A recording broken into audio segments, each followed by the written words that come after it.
비양심이죠, 비양심. 우리식으로 얘기하면 비양심이죠. 갑이 을한테 약육강식 아닙니까? 갑질이라는 게 약육강식이죠. 그래서 저희는 항상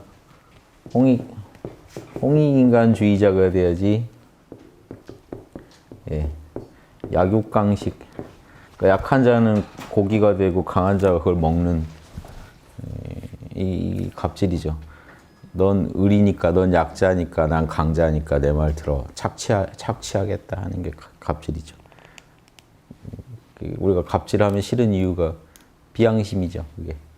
내가 강하니까 너 착취해서 먹겠다. 넌 약하니까 찍소리 하지 마라. 이런 게 갑질이죠. 그러니까 갑질이 못된 게 봐서 제일 약한 사람을 착취하죠. 아무 말 못할 사람. 그러니까 그런 일이 얼마나 많았습니까?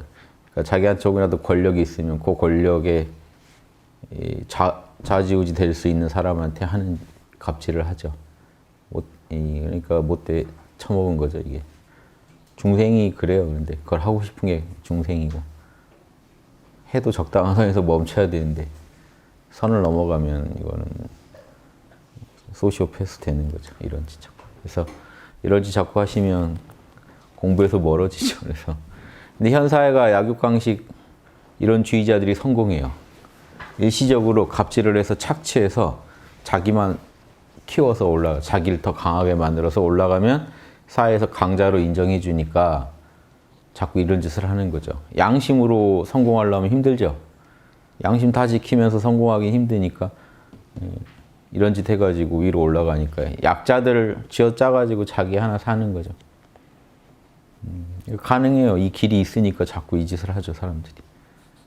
그걸 막 원천 차단하려면 국민들이 의식이 개혁돼야죠. 이런 짓을 부당하다고 다들 알아야 되는데요. 뭐 당하는 사람만 부당하다고 하지 주변에서 다 너만 참으면 될 일을 왜 그래? 이런 식으로 이렇게 다들 덮기를 바라죠. 언제 일어나느냐? 다 당할 때요. 주변 사람들 다 자기가 당사자 되기 전에는요. 이런 일에 대해서요. 미온적입니다. 내가 당한 거 아니면 미온적이. 회사에서 누가 심각하게 당해도요. 남이 당하고 자기한테 안 오잖아요. 자기한테는 그 사람이 이득이 되고 그럼 넘어가는 겁니다. 이런 짓 하다가 자기한테 피해 왔을 때가 이제 이게 아니구나. 그때 양심이 각성돼요. 그러니까 이건 참 보면 어처구니 없는 짓이 많죠. 그걸 딱 보고 알아야 되는데 저 사람한테 저 짓 할 정도면 얘가 인간이 아니구나. 그러면 다른 사람한테도 끝없이 이렇게 하겠구나. 많은 피해자가 이미 있어 왔겠구나. 이것까지 보여야 되는데 바퀴벌레 한 마리 봤으면 이게 광고에 있잖아요. 이렇게 엄청 서식하고 있겠구나. 이렇게 생각하라고 하듯이 꼭 그런 건 아닙니다만 그렇게 생각하라고 하듯이 그 어떤 사람의 소시오패스 짓을 보면요. 이게 좀 문제 있구나 하는 거 알아야 되는데 몰라요. 어제도 기사 하나 봤는데 노 키즈존 아이들 없는 그런 구역 아이들 못 오게 하는 저도 이제 준우 있습니다만 사실 어디 데려가기 좀 미안하긴 해요. 민폐를 많이 끼치는 경우가 있어요. 갑자기 막 소리를 지른다든가 뭐 자기 혼자 흥분해서 그러면 민망해서 이제 데리고 나오기도 하죠. 근데 그 미안한 마음이 있죠. 그런데 노 키즈존 하니까 또 어떤 분들이 노 키즈존은 갑질이다 하는 기사를 썼는데 그 댓글에 나와요. 노 키즈존이 갑질이 아니라 애들의 갑질로부터 막으려는 그 잘못된 어머니, 잘못된 아이들이야 뭐 자기가 잘못된지도 모르고 하겠지만 그걸 제대로 그 통제 못하는 엄마들의 갑질로부터 지키려는 거다. 그러니까 서로 갑질이더라고 주장한 상황도 있더라는 거죠. 잘 따져봐야 됩니다. 그것도. 그러니까 일방적으로 누구를 매도하기보다 서로의 피해 정도나 나는 갑질을 안 했는가. 그러니까 우리 아이 기죽이지 마, 마음껏 뛰놀게 해. 이것도 갑질이죠. 다른 사람한테. 너는 그냥 당해 이 피해를. 그리고 그냥 참아. 이게 갑질입니다, 사실. 입장 바꾸면 자기는 힘들죠. 그런데 내 입장만 강요하는 거죠. 내가 힘들잖아, 지금 애 키우느라고. 그러니까 당신이 참아. 그러니까 이게 자기도 모르게 이해는 돼요. 이해는 되는데 이게 갑질이 될 수도 있다는 것도 생각하시. 거기에 대해 또 너무 과도한 반응도 분명히 갑질일 수 있죠. 아무튼 자기한테 있는 힘을 이용해서 남한테 피해주고 네가 그냥 수용해, 받아들여, 인욕해, 인욕. 이게 갑질입니다. 그러니까 우리가 삶 속에서도 나도 모르게 갑질하고 있는 경우가 많죠. 본인도 모르는 경우 있습니다. 이렇게 자꾸 이렇게 명상할 때 돌이켜 보세요. 혹시 나는 내가 남한테 이런 홍익인간 이념으로 대한 게 아니라 약육강식의 이념으로 대한 거 없나?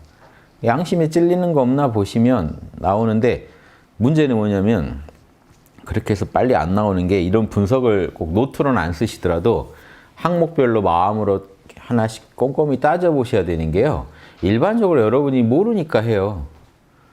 일반적으로 알면서 갑질하기가 아주 뭐 센 사람들은 하겠지만, 일반적으로는요, 모르니까 그게 갑질인지도 모르고 하고 있는 경우도 상당히 많습니다. 모르니까 오히려 그냥 당연한 듯이 하고 있는 거 많아요. 그래서 그때 비방이 당하는 상대방이 돼보는 거예요, 내가. 그거를 명상 시간에 명상만 하지 마시고, 지혜로운 명상이죠.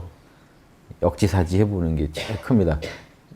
오늘 올라갔을 거예요. 역지사지로 우리 내면의 양심의 빛을 다시 밝히자. 역지사지 안에 지혜도 있습니다. 다른 사람이라면 이 말을 받아들이겠는가 이렇게 따져보면 지혜도 들고요. 다른 사람 입장은 어떤가 따지다 보면 나를 넘어서 남까지 이해하게 되니까 그게 제일 지혜와 자비 키우는데, 반대로 말하면 무지와 아집 깨는데 제일 좋습니다. 역지사지 해보시는 게 일단 공부의 시작이에요. 앉으셔서 특히 갑질 문제는 약자 입장이 돼봐야 돼요. 왕따도 다 갑질이죠, 뭐. 그러니까 뭐가 갑질이냐? 그 친구보다 더 약한 친구를 괴롭히죠. 내가 조금이라도 발언권이 더 있거나 선생님의 총애를 더 받고 있거나 내가 더 공부를 잘해서 남들한테 인정받고 있거나 뭐라도 하나 내가 더 가지고 있는 걸 이용해서 나보다 더 없는 친구를 한가할 수 없게 몰고 가는 거. 공격하는 거. 이거 갑질이죠. 어려서부터 다 이게 친구 사이에도 이게 이런 짓 안 하는지 잘 지도해 주셔야 되고, 또 본인도 똑같죠. 학부모도 없는 사람, 내가 있는 사람으로서 없는 사람한테 이거 당연한 요구야 라고 생각하시는 게 갑질일 수 있죠. 이 정도도 요구 못해? 그런 게 보통 갑질이죠. 자기 몰라요. 나는 이 정도 누려야 된다라고. 그러니까 내가 누릴 거 먼저 다 정해놓고 남들한테는 받아들이려고 하면 다 그게 갑질이죠.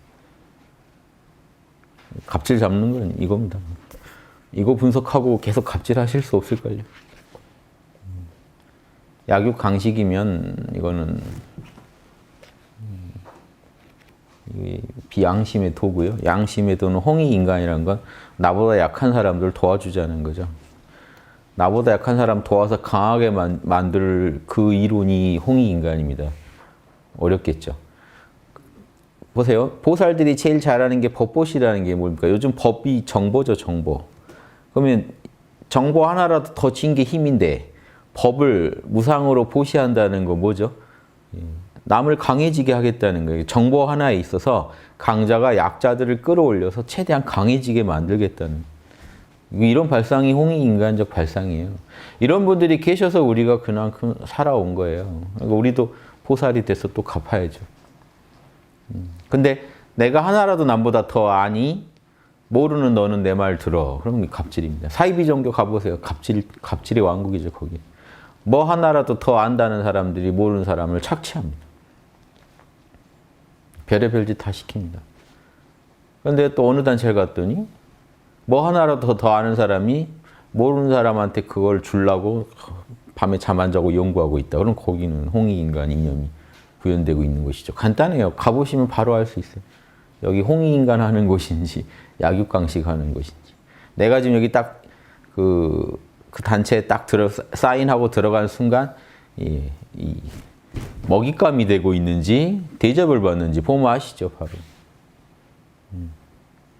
이 사회 곳곳에 이게 만연해 있습니다. 그래서 항상 돌아봐야 됩니다. 우리가 우리 가족 제일 착취하기 좋은데 가족들이죠. 내 말 안 들을 수 없는 사람들 착취해서 먹고 살고 있어요. 그것도 갑질입니다. 자식이라고 해서 부모한테 이거 내놔라 저거 내놔라, 갑질이죠. 저거 버릴 수도 없는데 그 힘을 이용합니다, 사람은. 당신 나 못 버리지.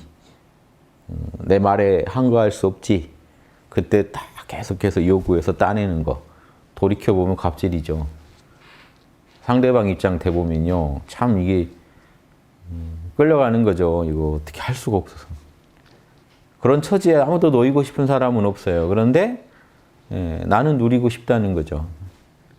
이런 거 이게 우리가 하루아침에 다 못 없애지만 하나씩 하나씩 큰 거부터라도 그리고 그런 거에 대해서 참여하는 마음이라도 갖고 있는 게 일단 우리가 양심적인 삶이죠.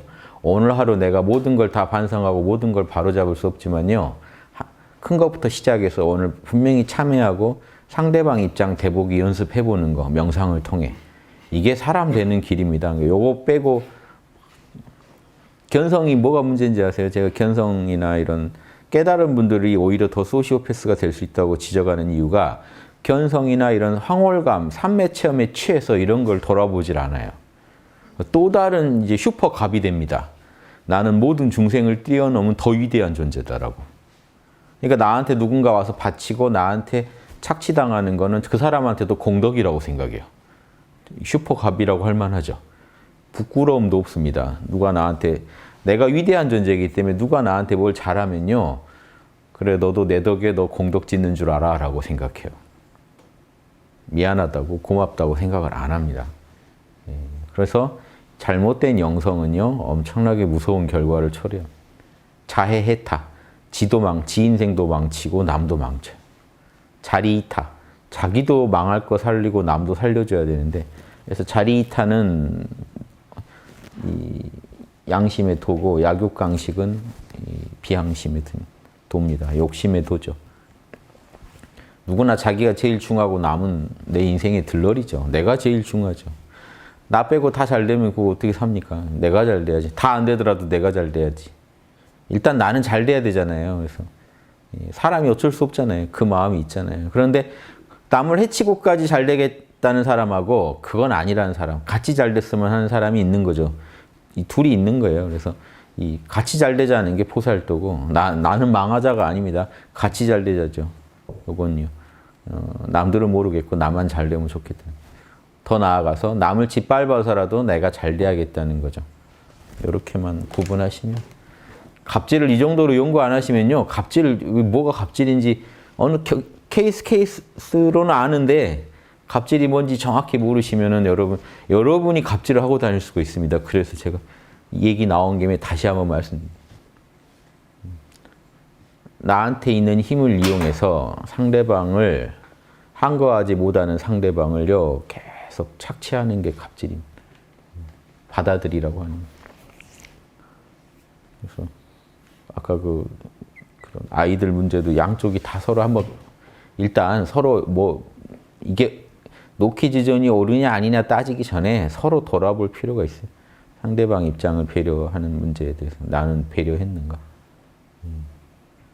그래서 참 요즘 실제로 식당 하는 분들도 힘들다고 하시더라고요.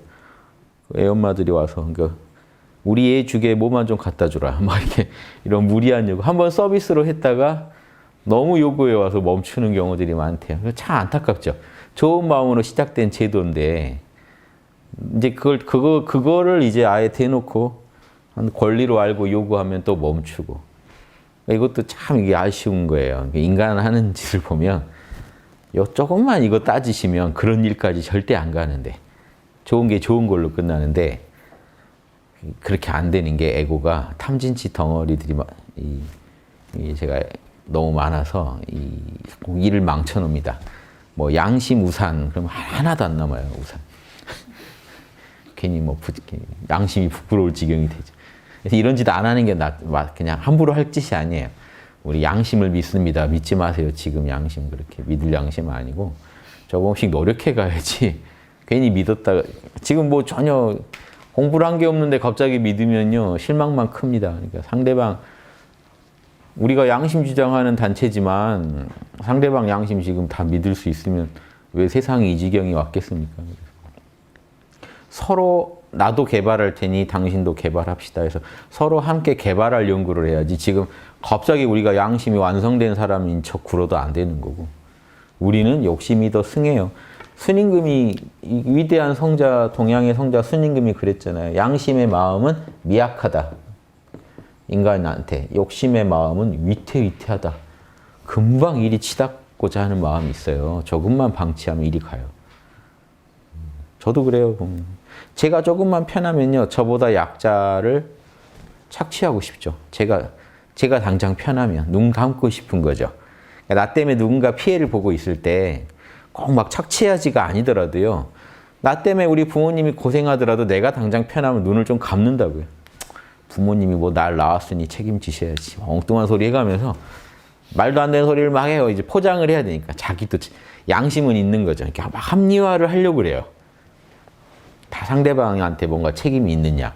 자기는 쏙 빠지려고 하고. 그것도 갑질이죠, 사실은. 엄밀히 따지면. 지금 을이 돼버린 거잖아요. 그거한테 갖다 바쳐야 되는. 저것도 자식이라고 내가 이렇게 해야 되는구나 하게 만드는 것도 그게 상대방을 을로 만드는 거예요. 그런 것까지도 좀 생각하시면 폭넓게 이해하시면 사회에서는 뭐 뭘 갑질이라고 제가 정의하는 이 갑질과 좀 다를 수도 있죠. 잘은 모르겠습니다만은 갑질의 본질은 그거라고 저는 생각합니다. 그래서 우리 삶의 주변에 곳곳에 그냥 돌아보시는 게 갑을이라는 게 강약이에요. 약자냐 강자냐를 규정하는. 다른 건 다 내가 약자여야 돼요. 내가 어떤 거 하나는 강자일 수도 있죠. 그럼 그 사람이 또 그거 가지고 갑질을 한다니까요. 남한테 갑질 당하는 사람이 자기가 갖고 있는 또 카드 하나를 가지고 더 약한 사람한테 또 갑질을 하는 게 이 세상입니다. 이거 얽혀 있어요. 그래서 남 탓만 하지 말고 나부터 돌아볼 필요도 있는 거죠. 나부터 갑질하지 말자. 홍익학당에 오셨고 제 강의 들으신다면 하루에 그런 거 하나라도 찾아내 보세요. 양심 분석 하루 종일 하면 뭐합니까? 이런 거 하나라도 찾아내서 그거 안 하기 운동을 본인 스스로 전개해 보세요. 본인 인생이 달라집니다. 본인이요. 자기가 생각해도 자기가 밝아져가는 게 보일 거예요. 남한테 요건 하지 말자 하는 거 하나씩 정해서 그거 실천하시기 운동하면 뭐 하루에 하나씩은 너무 과하죠. 아무튼 그 하나를 정해서 한 달이라도 꾸준히 실천해서 좀 의식화하고요. 그런 좋은 습관으로 자기가 개발한다면 이만한 공부가 없죠. 이런 게 육바라밀 공부의 진수죠. 자신이 양심적이지 못하게 하던 행동들 하나라도 찾아내서 양심 분석하다가 그거 찾아내라고 하는 거잖아요. 찾아내서 자기가 실천하는 거. 그래서 여기 보시면 노트 뒤에 이 빈 여백 있죠. 양심 노트 뒤에. 이게 뭐냐면요. 그런 거 쓰라는 거예요. 어떻게 하겠다. 예. 내가 만든 양심 작품들도 쓰고요. 이런데 뭐 하겠다도 쓰시고. 요건 꼭 지키겠다도 쓰세요. 내가 여기 보면 오늘의 양심 작품 내가 이런 거 꼭 이루었다도 쓰는 난인데 뭐 하겠다도 같이 쓰셔서 실제로 그걸 이루는지도 한번 보시고 그렇게 해나가시면 좋겠습니다. 그게 진짜 공부인데요. 그거 하나 고치시면요. 여러분 많이 안 고쳐도 하나만 고쳐도 인생이 달라집니다. 작은 거 하나만 고쳐도. 뭐랄까요? 뭐 버스 지하철 탈 때나 뭐는 하나 지키겠다. 왜냐, 그거는 내가 당해보니까 싫더라. 그건 하지 말자. 그런 거 하나 정해서 지켜가시다 보면요. 그게 조금 쌓이면 보면은요. 내 인격이 성숙돼가는 모습이 보이실걸요. 내가 만들어낸 양심 작품들을 음미하시다 보면 내가 그래도 꽤 멀리 왔구나. 여기 적어놓으시라는 게 적어놓고 여러분이 내가 요즘 공부가 뭐 되나 할 때 한 번씩 보시라는 거예요. 자기가 만든 작품들. 나 꽤 왔네 라는 거 아실 거예요. 꽤 내가 공부했구나. 이게 되게 중요합니다. 다른 종교인한테 나 이런 말은 안 하겠다. 뭐 다른 정치색을 가진 사람한테 이 말은 안 하겠다. 뭐 이렇게 내가 당해서 싫은 것들 하나씩 적어서 꼭 이루려고 노력해 보시는 거. 자기가 이룬 거 적는 것도 좋지만 이루겠다 하는 건 그건 뭐 더 뒷면부터 하나는 이룬 거는 앞에서 적고 이루려고 하는 건 뒤에서부터 적어와도 좋죠. 잘 활용해 보세요. 재밌을 겁니다. 자기가 만든 계율이죠. 누가 정해준 게 아니라 내가 내 양심에 찔려서 만든 계율. 나 담배 피는데 길거리에서 담배 피더라도 사방 몇 미터 안에 사람 있으면 안 피겠다든가 뭐 자기가 내가 당해서 신을 남한테 하지 말자. 괜히 지적받을 짓 하지 말자. 찜찜하더라. 결국엔 지적받으면.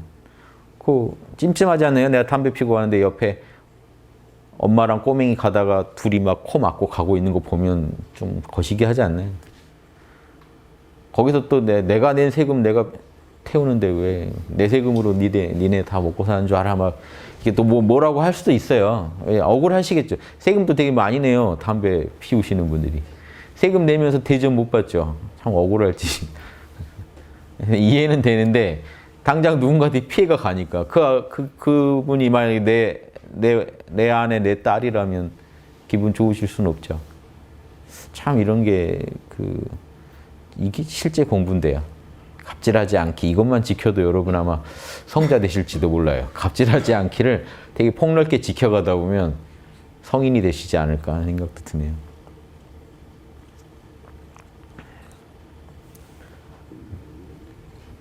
저만 해도 딱 제가 움직여도 되는데 와이프가 움직이고 있다. 그럼 모르겠다. 이렇게 잠깐 마음을 논다든가. 그렇죠? 제가 일어나도 되는데 그래 먼저 일어났으니 너가 해라. 괜히 이제 자기가 속으로 뭐라고 하면서 그런 말을 왜 괜히 하고 있을까요? 뭐 찔리니까 하고 있겠죠. 막 애들 때문에 힘든 거 봐도 눈을 사르르 감는다든가 명상에 들어간다든가 그러니까 좀 도와줘야 되는 거 아닌가 하더라도 뭐 내가 오늘 하루 난 밖에서 힘들게 하고 왔으니 막 이런 식으로 자기가 아무도 안 물었는데 혼자 공시렁공시렁 되면서 뭘 하고 있다는 게 이게 일단 좀 아주 뭐 큰 짓은 아니더라도 우리가 그렇게 사소한 데서부터 하잖아요. 그러니까 거기서 만약에 작은 변화라도 일어나면 내 삶이 근본적으로 바뀔 수도 있다는 생각도 해보시면 재밌죠. 그런 찜찜함 안 남기는 삶을 살자라고 결심하고 다는 못하더라도 굵직한 거 요거는 내가 꼭 지키자. 한번 적어보세요. 가족 일이건 직장 일이건 몇 개라도 적어놓고 실천하시면요. 어느 날 그게 이제 내가 당연히 하고 있는 것들이 돼 있을 때 여러분은 이미 지금 여러분이 아닙니다. 스스로 상을 주셔도 돼요. 저는 그럴 때 이제 피규어 하나 시키죠. 내가 나한테 선물을 줘야겠다. 그래서 택배가 타 오면 누가 저한테 선물 준 것 같잖아요. 택배 아저씨가 주는 선물. 여러분 에고도 좀 즐겁게 해주시면서 이렇게 에고한테 동기부여도 해주시면서 가자. 막 희생하자 이런 느낌으로 가시면 안 돼요. 얼마 못 가요. 밝게 가야지 여러분이. 이거 하면서 내가 더 나아진다는 느낌으로 가셔야죠. 이런 게 수행입니다. 어제 제가 어디 수도원에게 신통 부리는 수도사 관련 글을 읽었는데 그런 신통도 좋은데요. 저는 그런 거 안 부러워요. 왜냐면 그런 거에 한계를 전 너무 봤거든요. 그런 신통 부리는 사람하고도 지내봤고 결국 인성 안 돼 있으면 같이 못 지내요. 신통 아니라 뭘 해도요. 서로 가끔 봅시다 이런 사이 같아요. 우린 진짜 가끔 봅시다 우연히. 자주 보지 맙시다. 그럼 이게 무슨 공부인가요? 신통은 부리는데 진짜 신통 부리는 사람들이 있어요. 그런데 정말 양심 안 닿게 있으면요. 잠깐도 못 있어요. 얻을 것만 얻고 보내고 싶지 이게 안 돼요. 그래서 제가 어제 신통 부리는 수도사 저기 서양에 가면 막 수도원들 큰 거 있잖아요. 산마다 그런 데서 도 닦는 수도사 이 길 봤는데 신통은 제가 봐도 부러운 신통들인데 그 책의 저자도 그 신통이 전부인 것처럼 얘기하는데 안 그래요. 진짜 기적은요. 여러분이 이런 갑질 안 하기. 양심 선택하기, 욕심 내려놓기. 요게 기적이에요. 사람들이 요걸 못하니까 하늘 날아다니는 거예요. 차라리 하늘 나는 걸 배우자. 내가 나를 바꾸느니 하늘을 나는 걸 배우고 차라리 투시력을 배우고 차라리 축지법을 배우지 요건 못해요. 진짜로 요건 못해요. 신통력은 배워도 요건 못해요. 이거 더 어려운 겁니다. 사실은. 그래서 여러분이 이건 작은 거 하나 바꿨다는 게요. 여러분의 우주를 바꾼 거예요. 여러분 삶에 일정한 법이 있거든요. 중생들의 삶을 법계라고 부르는 게요. 각자 자기 법이 있어요. 그럼 약육강식의 법이 지배하는 사람은요. 정말 아수라계나 축생계나 지옥계를 살아갑니다. 이게 지배하는 사람들은요. 벌써 여기 살아서 천계 보살계를 살아가요. 사는 법계가 달라요. 그런데 자기가 살아가는 법 하나를 바꾼다. 엄청난 일입니다. 여러분 우주의 차원이 바뀌는 거예요. 여러분의 삶의 차원이 바뀐다니까요. 지금 축생계에 계시더라도 먹고 자고 싸고 먹고 자고 싸고 집에서 그러고 있으면 축생계를 살고 있는 거랑 똑같죠. 그러다가 한 생각 고쳐먹어서 이렇게 살 게 아니지 않나. 밖에 나가서 돈이 안 되더라도 내가 나가서 뛰쳐나가서 초등학생 길 건너는 거라도 잘 봐주고 집에 와서 다시 자자. 갑자기 미쳐가지고 그런 짓을 한다고 치죠. 이 사람이 사는 법계가 달라집니다. 다른 나도 좋고 내 양심도 충족시키고 남도 돕는 길을 돈을 떠나서 하고 있다. 지금 일단 하고 있다. 그럼 그 사람 사는 법이 달라졌죠. 그럼 이 사람한테는 다른 일이 벌어져요. 그 사람 인생에는 다른 일이 벌어지고 다른 인연이 찾아옵니다. 바뀌어요. 차원이. 이런 거 작은 거 하나 정성껏 해가지고 바꾸는 게요. 그래서 예전 어른들은 이런 거 알아요. 자기 운을 바꾸고 싶으면 일단 방 청소부터 하기라든가 작은 거 하나를요 되게 목숨 걸고 합니다.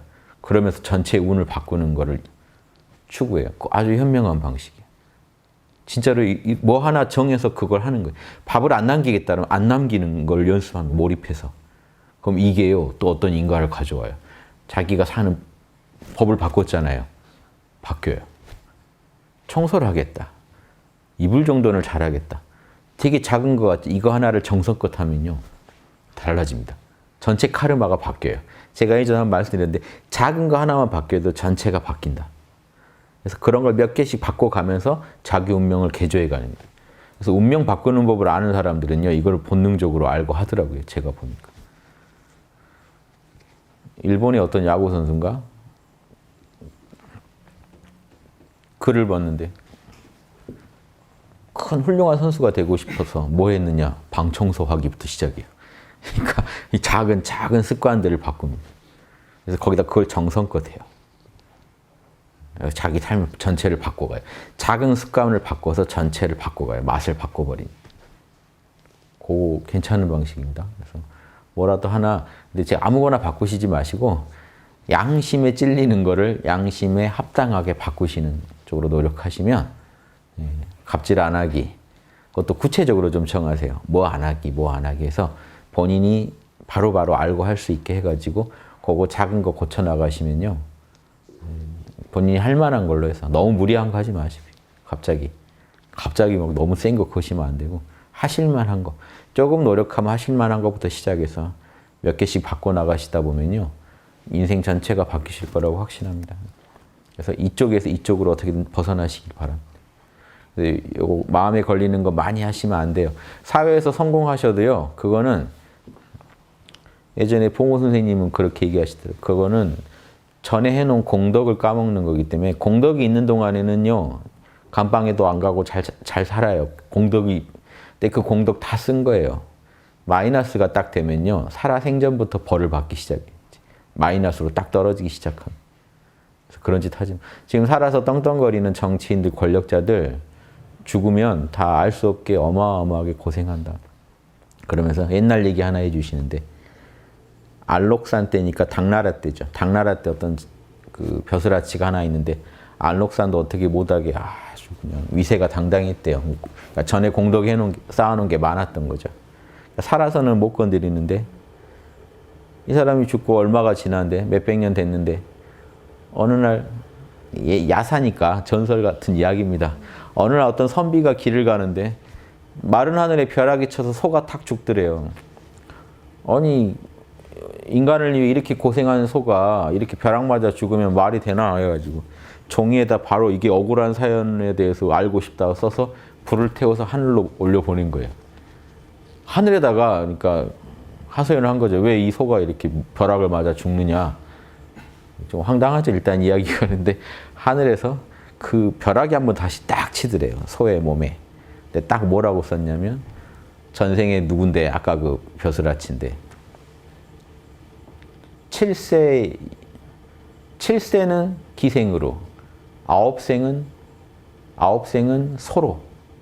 그러니까 그때 해놓은 벌 때문에 7생은 기생으로 살고 9생을 소로 살았고 이번에 그러니까 마지막 이제 탕감하는 때다. 그래서 벼락이 친 거다. 이렇게 하늘이 누가 하늘한테 저 메일을 보내니까 답변을 준 거죠. 사정이 이렇다 해서. 이게 내려오는 얘기지만 옛날 어른들이 그렇게 생각했다는 것은 알 수 있죠. 그러니까 그런 얘기들이 많습니다. 우리나라 얘기로도. 그러니까 지금 저기 권력자들 처벌 안 받고 버티는 사람들 있죠. 근데 아주 혹독하게 공덕당하면 혹독하게 당할 건데, 근데 제 속은 그래요. 제 속은 아니 벌 저지른 놈이 벌을 받아야지. 지금 벌 저지르고 죽은 뒤에 다음 생에 벌 받으면 이유도 모르고 벌을 받잖아요. 이건 좀 아니지 않나. 저는 살아생전에 벌 지었을 때 벌 받게 해주는 사회를 만들어야 한다는 게 제 주장입니다. 인간이 노력해서 만들어야 된다. 그래야 인과가 빨리빨리 이렇게 집행이 되지. 여기서 죄 짓고 다음 생에 벌 받으면 밑도 끝도 없이 벌 받는 거 아니에요. 내 인생은 왜 이러냐 하고. 전생은 기억이 안 나고. 전생이라도 기억나게 해주든가. 그러니 이 땅에 인과가 자꾸 인과가 사라지는 게 저는 인과를 믿는 사람들이 사라지고 인과법을 존중하지 않게 되는 게 이건 하늘의 이 작용도 저는 문제가 있다고 생각합니다. 이건 좀 문제가 있다. 그러니까 하늘은 그러겠죠. 그러니까 니네가 잘해. 살아서 초보를 해. 말렸냐? 이러시겠죠. 그래서 저는 항상 신상필벌이 엄격해야 이 사회가 우리 카르마까지도 업장까지도 다 잘 털리고 잘 조화롭게 굴러가게 된다는 게 제 주장. 뭐가 자기가 뭔 죄 지은지 알 때 그 죄 알려주고 정확히 처벌하고 교화를 해주지 않으면 이게 꼬인다. 아무튼 꼬인다. 뒤로 넘어가면 꼬인다. 이게 제 생각이에요. 그래서 뭐 예전 어른들 말씀 어떻든 간 저는 당대에 교화를 해줘야 된다. 처벌을 해줘야 우리가 노력해야 된다. 이 생각입니다.